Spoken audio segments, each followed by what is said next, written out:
Crônicas do Amanhecer, por Feijão Centro Espírita Allan Kardec de Balneário Gaivota, 28 de dezembro de 2020. Arqueólogo garante ter encontrado a cara de Deus, parte 1. Joseph Garfinkel, chefe do Instituto de Arqueologia da Universidade Hebraica de Jerusalém, garante ter encontrado a cara de Deus ao examinar artefatos com 3.000 anos. Outros arqueólogos consideram a alegação arrojada e mostram-se céticos.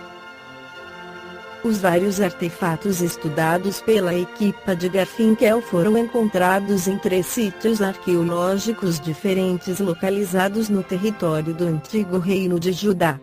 Garfinkel explica que as esculturas representavam uma imagem visível de YHWH, o nome tetragrama usado na tradição judaica para representar o nome sagrado de Deus.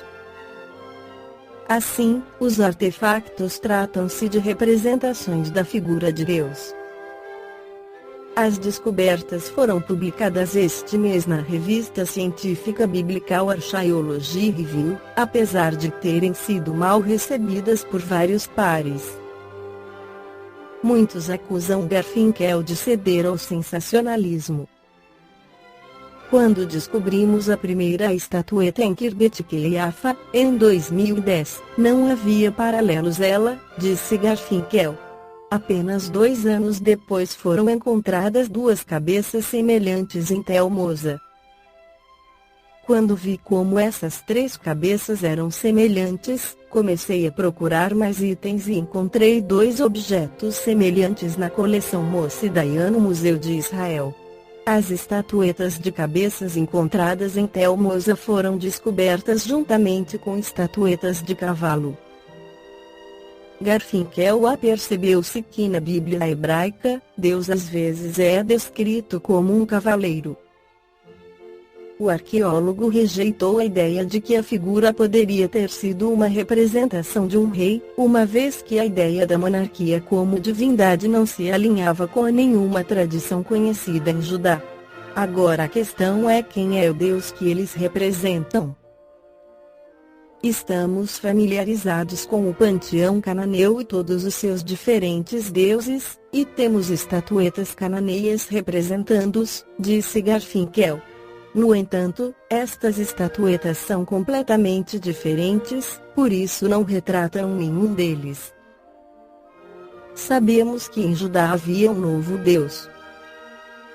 Se este não é o Deus de Judá, quem poderia ser? O investigador questiona ainda se o povo de Israel não estivesse a fazer estátuas, por que razão o texto bíblico estaria tão preocupado com o assunto? Esta prática, conhecida como idolatria, é proibida nas escrituras bíblicas, escreve o Altatis Interesting. Ode de Lipschitz, líder das escavações arqueológicas em Tel Moza, discorda de Garfinkel, dizendo que o seu estudo está repleto de imprecisões factuais. No Livro dos Espíritos, Allan Kardec questiona que é Deus? Os Espíritos respondem que Deus é a inteligência suprema, causa primária de todas as coisas.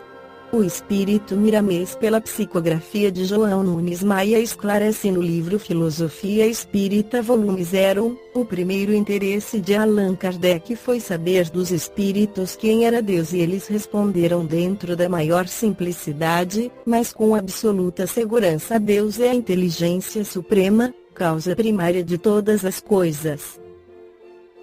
Não poderemos nos sentir seguros onde quer que estejamos, sem pelo menos alimentar a ideia de uma fonte criadora e imortal. O estudo sobre o Senhor nos dá um ambiente de fé que corresponde, na sua feição mais pura, à vontade de viver.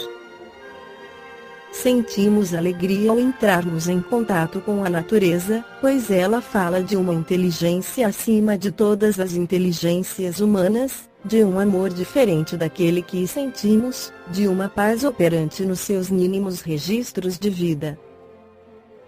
O Deus que procuramos fora de nós está igualmente no centro da nossa existência, porque Ele está em tudo, nada vive sem a sua benfeitora presença. Para chegar a essa definição de Deus houve a necessidade da evolução do ser humano. Em suas obras Allan Kardec examina essa evolução.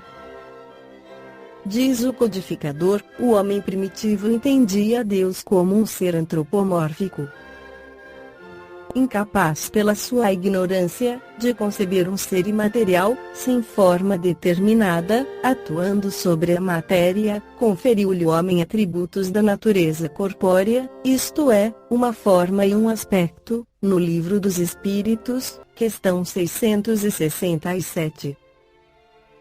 O politeísmo é a crença em vários deuses e culto a eles prestado.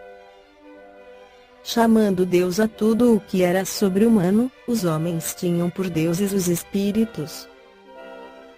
Daí veio que, quando um homem, pelas suas ações, pelo seu gênio, ou por um poder oculto que o vulgo não lograva compreender, se distinguia dos demais, faziam dele um deus e, por sua morte, lhe rendiam culto, continua Allan Kardec também em O Livro dos Espíritos, questão 668. Finalmente no Evangelho segundo o Espiritismo, capítulo 18, item 2 afirma Kardec que os hebreus foram os primeiros a praticar publicamente o monoteísmo, é a eles que Deus transmite a sua lei, primeiramente por via de Moisés, depois por intermédio de Jesus. O homem primitivo reverenciava os espíritos deuses, simbolizados por animais, vegetais e seres inanimados. Encontrava-se diante de um processo de adoração rudimentar, anímico e antropomórfico. O significado filosófico de animismo indica que a alma é considerada como princípio e sustentação de todas as atividades orgânicas, especialmente das percepções, sentimentos e pensamentos. Por definição, politeísmo é um sistema de crença religiosa que admite mais de um Deus. Em geral, as manifestações politeístas são acompanhadas de idolatrias, refletindo a visão fragmentária que o homem tem da vida e do mundo. A mitologia de cada povo adquire feição própria. A mitologia grega e os ensinamentos órficos de grande impacto na civilização ocidental são desenvolvidos por mestres do saber, os quais, no entanto, mantêm-se isolados das massas populares. O monoteísmo, consequência natural, e oposta, do politeísmo, é doutrina religiosa que defende a existência de uma única divindade, culto ou adoração de um único Deus, Pai Criador Supremo. Antes da vinda do Cristo, com exceção dos hebreus, todos os povos eram idólatras e politeístas. Se alguns homens superiores ao vulgo conceberam a ideia da unidade de Deus, essa ideia permaneceu no estado de sistema pessoal, em parte nenhuma foi aceita como verdade fundamental, a não ser por alguns iniciados que ocultavam seus conhecimentos sob um véu de mistério, impenetrável para as massas populares. Os hebreus foram os primeiros a praticar publicamente o monoteísmo, é a eles que Deus transmite a sua lei, primeiramente por via de Moisés, depois por intermédio de Jesus. Esta foi a crônica do amanhecer de 28 de dezembro de 2020. Por Feijão Centro Espírita Allan Kardec de Balneário Gaivota. Que a paz esteja com todos.